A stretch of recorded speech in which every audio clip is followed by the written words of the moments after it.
J'espère que vous allez bien. Moi, je vais super bien. Ouais. On va repartir sur les bases. Ok. On va revisiter le personnage de Corneille. Un personnage qui est utilisé souvent par des gens mal affermis pour justifier le fait que les païens, c'est-à-dire les étrangers non israélites de par leur ethnicité, pouvaient recevoir soi-disant le Saint-Esprit ou encore voilà, soi-disant le salut, des choses comme ça. Bref, dans le passé, nous avons eu à le prouver ici que Corneille, en réalité, était un Israélite.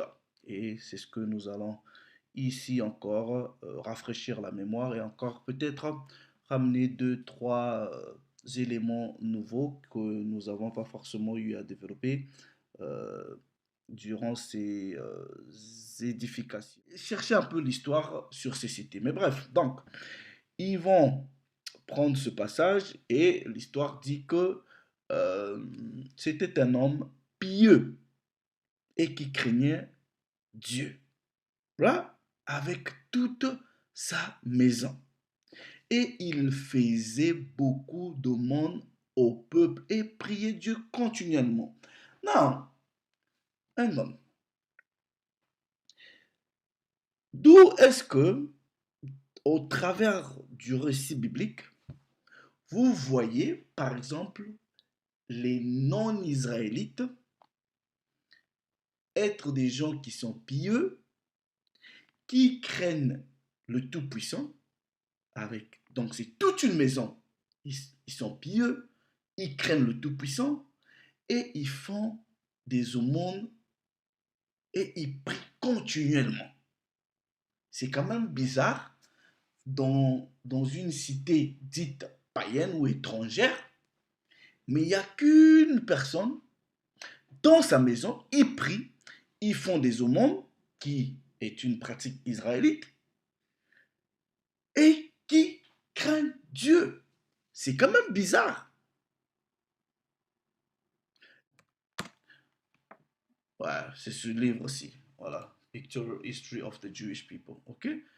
Regardez ce qu'ils disent. Ils disent, euh, let me just make it bigger. Ils disent la même chose. Voilà. Regardez ce qu'ils disent. Ils disent ici, euh, ironiquement assez, ok? De la même façon, les païens copiaient aussi, euh, voilà, la façon de vivre des juifs, ironiquement assez, ok? De la même façon, les païens copiaient aussi, euh, voilà, la façon de vivre des juifs, ironiquement assez, ok? De la même façon, les païens copiaient aussi, euh, voilà, la façon de vivre des juifs, mais en retour, voilà, ça c'est les préceptes que j'ai marqués même dans le livre de Maccabée chapitre 4, de Maccabée chapitre 6, vous pouvez lire. De la même façon aussi, voilà, euh, les Juifs aussi, ou les Israélites aussi, s'assimilèrent à la culture grecque, mais beaucoup plus ceux qui étaient dans d'autres contrées. Frères et sœurs, vous avez tous regardé cette courte vidéo. Donc analysons. Dans le petit 1, il dit en gros qu'il va revisiter le personnage de Corneille car il a déjà prouvé dans une vidéo précédente que Corneille était un Israélite. Et dans cette vidéo, il va ramener deux, trois éléments nouveaux pour prouver encore plus que Corneille était un Israélite. Frères et sœurs, ça c'est ce qu'il dit dans le petit 1. Dans le petit 2, il va lire: c'était un homme pieux avec toute sa maison et priait Dieu continuellement.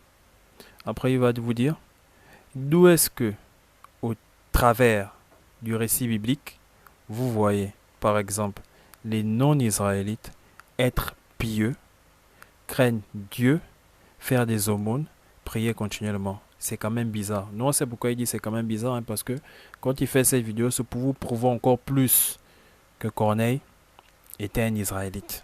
Ah, c'est dans le petit 2. Dans le petit 3, il a pris l'extrait d'un livre. Il a récité sans comprendre. Et il a récité sans comprendre pourquoi? Parce que il a derrière lui, derrière la tête, déjà des fausses doctrines. Frères et sœurs. Derrière la tête, il a déjà des fausses doctrines. Voilà pourquoi il n'a pas compris. Voilà pourquoi il n'a pas compris, hein. Parce qu'il a déjà des fausses doctrines dans la tête. Frère, je vous ai dit, commencez, il faut avoir une foi responsable. Commencez à analyser toutes les doctrines de vos mouvements. Analysez ça. Sans tenir compte de ces doctrines. Donc, on t'a dit que c'est Dieu qui joue le rôle de l'Esprit, c'est Dieu qui joue le rôle du Fils.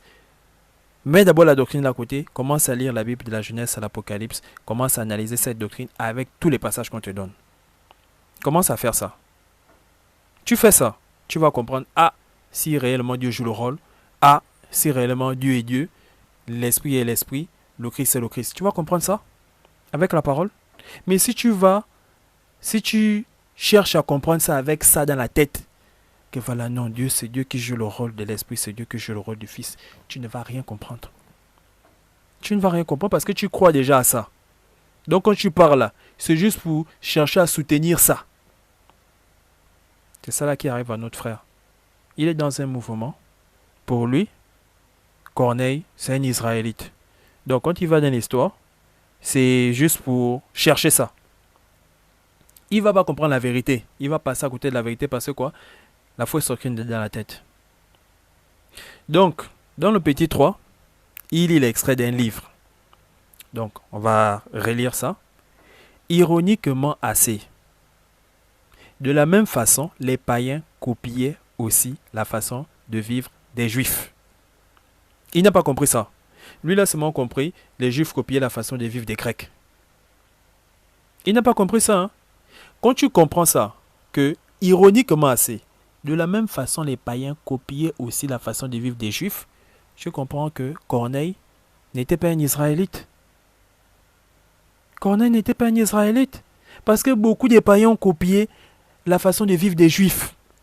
Donc c'est pas parce que tu vois, il est pieux, il craint Dieu, il fait des aumônes, il prie continuellement, que c'est automatiquement un juif.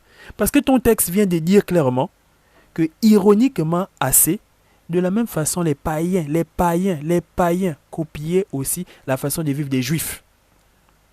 Quand tu as compris ça, c'est pas parce qu'un païen craint Dieu, c'est pas parce qu'un païen prie continuellement qu'il est automatiquement juif. Vous voyez, son texte, son extrait de livre nous prouve ça clairement. Hein? Mais lui n'a pas compris. Donc nous on a compris, on est là. Moi j'ai regardé la vidéo. Je savais ça depuis, mais je regarde, je vois comment il est en train de lire, il passe à côté de ça. Et après il parle des Maccabées. Les Maccabées. Frère, on a lu les Maccabées. On a lu. On sait que voilà les Juifs renonçaient même à la circoncision. On sait ça. Mais toi, tu n'as pas compris ce que tu viens de lire. Tu n'as pas compris ça. Pourquoi? Parce que tu es dans un mouvement rempli de fausses doctrines, parce que tu t'opposes à beaucoup tu t'opposes à beaucoup de doctrines bibliques, tu t'opposes à beaucoup de doctrines, frère. Tu es dans un faux mouvement. Tu es dans un faux mouvement. C'est le conseil de frère que je te donne. Hein. Frère, commence à analyser toutes les doctrines de ton mouvement là. Sans tenir compte de ça, donc, tu laisses d'abord tout ce qu'on t'a enseigné là-bas, tu laisses ça à côté, tu te remets à lire la Bible. Tu te remets à aller dans l'histoire. Cherche réellement la vérité. Parce que là, tu es en train de chercher à soutenir les doctrines de ton mouvement. Et si tu fais ça, tu vas tomber dans des fausses doctrines. C'est clair, tu tombes dedans. Tu tombes dedans. Tu as des faux enseignements. Voilà, on regarde, tu vas dans l'histoire, tu vas à gauche, tu vas à droite. Mais le texte que tu viens de lire, tu n'as pas compris que les païens aussi ont copié la manière de vivre des juifs. Donc ils ont copié quoi? Ils ont copié quoi ça? C'est pas craindre Dieu. C'est pas prier continuellement, c'est pas faire des aumônes. Donc tu vois que ton texte le dit clairement. Donc l'extrait de ton livre le dit clairement que les païens copiaient aussi la façon de vivre des Juifs. Toi, tu n'as pas compris ça. Tu as juste compris que, les Juifs copiaient la culture grecque. C'est juste ça là que tu as retenu. Parce que quoi, tu as une fausse doctrine dans la tête. Voilà pourquoi c'est juste ça là que tu as compris. Maintenant, nous, on a compris que, on sait ça depuis, que les païens copient aussi la manière de vivre des Juifs. On sait ça depuis. Comme toi, tu prends les chrétiens pour des baboules. Regarde. Toi-même, regarde, relis ton texte. Tu relis ton texte et tu relis ton texte. Tu vas comprendre. Donc, relis juste la partie là. Ironiquement assez, de la même façon, les païens copiaient aussi la façon de vivre des Juifs. Tu vas comprendre pourquoi, voilà, Corneille était pieux. Tu vas comprendre pourquoi Corneille craignait Dieu. Tu vas comprendre pourquoi Corneille faisait de aumônes. Tu vas comprendre pourquoi Corneille priait continuellement. Et on a déjà fait, on a analysé ta première vidéo. On a clairement vu, les apôtres sont là en Samarie. Pas de problème. Mais quand l'apôtre va chez Corneille, il y a un problème au chapitre 11. Tu ne t'es pas posé cette question. Donc il y a des choses, on n'a pas besoin d'aller dans les strong, on n'a pas besoin d'aller chercher, voilà, dans la strong, le mot là signifie ça. Ça, on n'a pas besoin de ça. Il y a des choses qui sautent aux yeux quand on lit la Bible. Quand on lit la Bible pour comprendre la Bible, il y a des choses qui sautent aux yeux. On n'a pas besoin d'aller dans les strong. On n'a pas besoin de ça. Clairement, tu as parlé, j'ai fait une première vidéo. Oh non, le royaume était divisé, il y a Juda, il y a Samarie, tout. Tu as dit tout ça. On a analysé, on a prouvé. Ils sont allés en Samarie, pas de problème. Parce qu'ils savent que là-bas, c'est leur frère. Mais quand l'apôtre rentre chez Corneille, il y a un problème au chapitre 11. Frère. Quand l'apôtre arrive chez Corneille, il y a un problème. Ils ne savent plus reconnaître leur frère. Tu es sûr? Tu es ceux qui ne savent pas reconnaître leur frère. Tu étais de leur époque là. Frère. Donc, moi je laisse ça comme ça. Le salut est personnel. Et à tous ceux qui partagent la même doctrine que lui, commencez à lire la Bible sans tenir compte des fausses doctrines qu'on vous enseigne dans ces faux mouvements là. Commencez à vous-même lire la Bible. Analysez. Vous avez clairement vu déjà là, avec l'extrait de son livre, que voilà, les païens copiaient la façon de vivre des Juifs. Donc, ça ne prouve en rien que Corneille est un Israélite. Ça ne prouve en rien. Son texte montre clairement que les païens, il y a beaucoup de païens, et il n'est pas le seul. On n'a pas dit Corneille est le seul païen qui a copié la manière de vivre des Juifs. Ils sont nombreux. Beaucoup de païens ont copié la manière de vivre des Juifs. Ils sont nombreux. Qu'on ne vous égare pas. Le salut est personnel.